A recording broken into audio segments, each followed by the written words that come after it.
মধ্যপ্রাচ্য জুড়ে চরম উত্তেজনা। দর্শক, আপনারা নিশ্চয়ই এর মধ্যেই খবর পেয়েছেন যে হিজবুল্লাহর প্রধান হাসান নাসরুল্লাহ নিহত হয়েছে ইসরায়েলের বিমান হামলায়।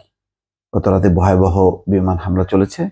তিনি তার সদর দপ্তরেই ছিলেন হাসান নাসরুল্লাহ।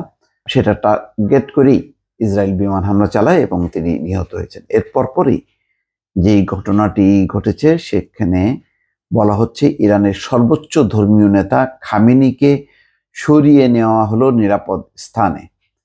ইরানের সর্বোচ্চ ধর্মীয় নেতা আয়াতুল্লাহ আলী খামেনি।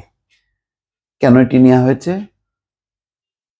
এই কারণে যে উত্তেজনা যে হারে বেড়েছে এবং ইরান যেহেতু হিজবুল্লাহকে সরাসরি সহযোগিতা করে এবং আরো এই হাসান নাসরুল্লাহ নিহত হবার জেরে এই উত্তেজনা আরো বাড়বে।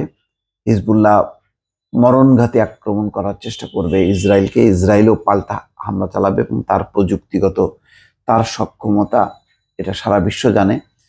একেবারে আমেরিকা এবং পশ্চিমাদের যে সর্বোচ্চ যে আক্রমণাত্মক যা অস্ত্র শস্ত্র সবকিছুই আছে, ফলে খুবই প্রশিক্ষিত বাহিনীর বিরুদ্ধে লড়াই করা খুবই কঠিন।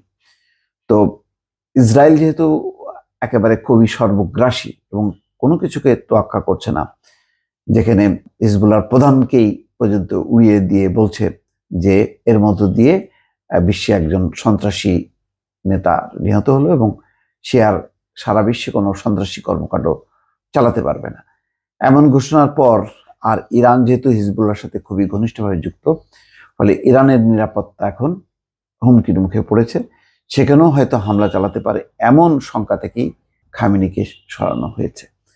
এখানে খবরে বলা হচ্ছে ইরানের সর্বোচ্চ ধর্মীয় নেতা আয়াতুল্লাহ আলী খামেনিকে দেশের ভেতরে একটি নিরাপদ স্থানে সরিয়ে নেওয়া হয়েছে। হিজবুল্লাহর প্রধান হাসান নাসরুল্লাহকে হত্যা করা হয়েছে এমন খবর জানার পরই এই পদক্ষেপ নেওয়া হয়। তেহরানের সর্বশেষ খবর সম্পর্কে অবগত দুই আঞ্চলিক কর্মকর্তা রয়টার্সকে এই তথ্য জানিয়েছেন। সূত্রগুলো বলছে ইসরায়েলের হাতে হিজবুল্লাহর প্রধান নিহত হয়েছেন এমন খবর জানার পর পরবর্তী পদক্ষেপ নির্ধারণ করতে ইরান হিজবুল্লাহ ওই অঞ্চলটিতে সক্রিয় অন্য সশস্ত্র গোষ্ঠীর সঙ্গে নিবিড় যোগাযোগ রাখছে। গতকাল শুক্রবার দক্ষিণ বৈরুতে এক বিমান হামলায় হাসান নাসরুল্লাহকে হত্যা করার দাবি করে ইসরায়েল। আজ শনিবার এক বার্তায় ইসরায়েলের বাহিনীর পক্ষ থেকে এই দাবি করা হয়। বলা হয় হাসান নাসরুল্লাহ আর বিশ্বের সন্ত্রাসবাদ পরিচালনা করতে পারবে না।